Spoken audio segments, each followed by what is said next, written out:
I would try and defend myself for this video, but I don't see much of a point. I'm going to go through both sides of this argument, and you guys can make up your own decision about this. This is why I've not made this a very controversial title. I've just given it the facts, political correctness in historical gaming, because that's what I'm going to be talking about today.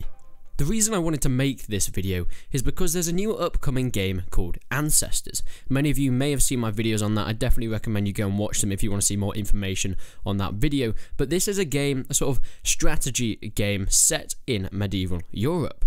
Now, take this into account. The fact that it's set in medieval Europe is a massive point to this video. It's kind of what it all revolves around. A well-known review site left a review of the game saying, "Unfortunately for Ancestors' legacy, women are heavily objectified and used as cheap disposable labour force. Yet one more example of a petty, racist game developer with an overgrown ego and a male supremacy agenda." Now, just reading that is absolutely disgusting from a pretty well-respected game developer here. Even if this was the case, you wouldn't put this in a review, as this is a direct insult to the developers behind the game. As a game reviewer, you talk about the game itself. You talk about what's going on in the game, whether the mechanics work, whether there are bugs in it, whether it works nicely and whether it flows, if you have fun playing the game or not. You don't talk about the political agendas of the developers themselves. And it makes it even worse with the fact that this is a medieval game in medieval Europe. This is supposedly a game that is inspired entirely by the medieval era. It even says it on the Steam page before the game's even out, that this is a game inspired by this era. Peasant women had many domestic responsibilities. They did things like caring for children, preparing food and tending livestock. Often when it was harvest time in the year, the women would go out and join their husbands in the fields and bringing in the crops and things like that. But they also participated in vital cottage industries such as brewing, baking and manufacturing textiles. This was a lot of hard labour. But this was the job of the woman in medieval Europe. Generally speaking, few women worked in medieval times, although some did venture into the realms of writing, nursing, baking, spinning and weaving. So yes, it wasn't unheard of that they would be going into more known industries such as these things. But women did receive much less pay than the men, and often had to have several jobs entitled to earn the same wage as the male counterpart. Yes, this is incredibly unfair. In 2017, this would be seen as completely wrong, and it is. But life was unfair. That's how it was in medieval Europe. It's a terrible balance of male and female, and I completely admit that. Back then, things were very different. In 2017, equality is definitely getting to a point where it's better than we've pretty much ever had in history. So why is it that you complain that we have women that are put in as heavily objectified and cheap disposable labour forces in a medieval setting? Okay, if this game was set in modern day Europe, if it was a game where you played as the modern man and you heavily objectified the women around you, you made them and forced them to do all your work, yeah, it's a game, so you have to take that kind of loosely, but in hindsight, that is not a great thing to do. That is wrong anyway, as this is set in a modern day era where this stuff isn't very accurate. But yes, games don't have to be accurate, but they have to be respectful in most cases. But if a game is set in medieval Europe, and it's the developers have said that they want to be inspired by this time, why should they confine to this 2017 agenda rather than the medieval Europe agenda? It is a complete insult towards these game developers, calling them petty, racist game developers with an overgrown ego and male supremacy agenda. There's absolutely no male supremacy here if it is solely for the game. It would be very different if we were talking about different contexts, but for the context of the game, having women being this labour force is how it was back then, and that's how it should be if you're making this historically accurate game. Yes, I have no problem if they want to change that around and not do it this way, but then they would have to say this game is not historically accurate in this context. And this sort of takes me on to the next point. It's a very fine balance between historical accuracy and what the game developers promise. I'm talking about COD World War II. Now, COD World War II has kind of derived some controversy over these past few weeks. There are no swastikas in the game.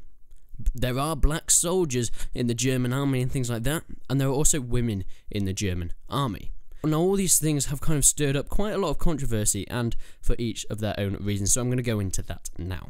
The fact that there are no swastikas in the game is sort of hinting towards this dangerously soft society that we've kind of come up to at the moment. Why is it that we can't show a swastika in a World War II setting without someone complaining or being offended about it? I completely agree, swastikas have a very different meaning if you're doing it in a genuine modern context. If you're going down and you're wearing a swastika on your arm, that is probably not going to please many people. But if it is set in World War II, if this is a game about the Nazis fighting the Americans, and maybe the British and French that we'll get at some point, it's absolutely acceptable to have this authentic to the time and period. If you're going to make a period game and claim that it's historically accurate, then make it historically accurate. Do not pander to this sort of hiding things from kids, saying, oh, they're impressionable by games these days, we need to take out swastikas and things like that. Yes, the Nazis were wrong. They did terrible things. But why should that be hidden from people these days? Why should it be hidden that the Nazis did these terrible things? Are kids really that impressionable? That kind of goes back to the argument that do video games and films make people violent in real life, but that's another topic that I'm not going to get into today. It needs to be taught that these things that the Nazis did were wrong. You can't hide it from people these days. You can't say to a kid, oh, they didn't exist, nothing of this happened. You need to acknowledge this happened for it to never happen again, and for people to understand what's happened in the past. Teach them of the terror of the Nazis. If they ask, what is this? Is this a swastika? If they draw a swastika on their book at school, don't just shout at them saying, you can't do that, you can't do that, you must get away from it. Teach them why. Tell people why this is wrong and what that symbol means. Don't hide it from people. Now, a man named George Santayana, I think that's how you pronounce his name, said this very well. Those who cannot remember the past are condemned to repeat it. Now, I know it's some far stretch saying that a kid that doesn't know what's happened in the past is going to go and repeat it, but it is a good understanding that you need to learn about terrible things that have happened in the past of humankind instead of keeping it hidden. Human beings will be much better off that way. You can't hide things from people these days. They're going to find out one way or another, and if they're going to find out, you might as well hope that they are educated and not make the same mistakes. This is why I don't feel like swastikas should be hidden from a World War II setting. Yes, if it was another setting, that's a completely different story, but this is World War II in a game. Context matters. Now, this takes me on to black soldiers in the Nazi army. Absolutely fine. Black soldiers, have them in any games. Once again, this is not historically accurate to the time. That has raised some controversy. I'm not going to go into it too much since it's not really a massive deal. Like, if you're going to have black soldiers in the Nazi army, that's fine. But it should be known that you can't say this is a historically accurate game. Hitler was a guy that hated people different to him. He hated different creeds and colours and people of different religions and ideals as him. And in fact, he was very well known for doing very bad things to them. So putting them in the Nazi army is not historically accurate. And this is the same with women. In the Nazi army, this is not historically accurate. Does this mean it shouldn't be in there? Fine, put it in there. That does not matter. That is not my point. You can put people of every ethnicity, every gender in your game, as long as you state that this is not historically accurate. This is misleading if you're calling this historically accurate, which, of course, the Call of Duty devs have been saying constantly. Now, women in Nazi Germany had a very specific role. Hitler was very clear about this. The role that they should be good mothers bringing up their children at home while their husbands worked and things like that. He would never put women in the army. Yes, the COD devs do say that women worked in the French resistance, which is true at points, but that's absolutely fine. But women were never in the Nazi army, and that should be known. Does political correctness and SJWs and feminists, whatever you want to call that stuff, does it ruin games? No, it does not. Context is something that I've been going back to more and more in this video. If we take a game such as Star Wars Battlefront, we see they have black characters in that, they have a woman lead role in the new game. That's absolutely fine. Of course, women have been fighting for so long to get this equality, and we're finally getting to the point where it's getting more and more equal between women and men. And honestly, people still complained, but this was another side. Many anti-SJWs complained, saying it was wrong to pander to the feminist ideals. But honestly, that is so counterproductive. It's Star Wars, for goodness sake. It's not trying to be true and loyal to a time period. anything goes. Men, women, white, black, any ethnicity or culture should just be accepted into the game if it fits the theme. Personally, whether it's a man, whether it's a woman, whether it's a white person, whether it's a black person, whether it's a Jewish man, whether it's a Muslim, whether it's a Christian, whether it's any ethnicity or any creed or any type of person in the world, it doesn't matter to me. If it's a good game, it's a good game. But the problem I have with is reviews calling people racist and misogynistic and white supremacy for being historically accurate to the time period, and then game developers saying they are historically accurate to the time period but not making it historically accurate. This is all about context. It completely depends on the context of the game.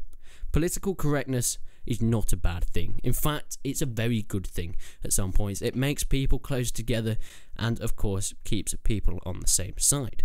So why try and split this SJW and anti-SJW sides apart? There is no right or wrong here. It's about the context of what you're talking about, or in this way, the context of the game you are making. I'd like to see some comments. This is quite an important discussion, and I think this could lead on to some interesting things in the future. What are your thoughts about political correctness in games? Now, I know there'll be a lot of comments of people just saying, oh, political correctness, SJWs are terrible or they're bad. That's just completely counterproductive. That is not a well thought out argument to your point.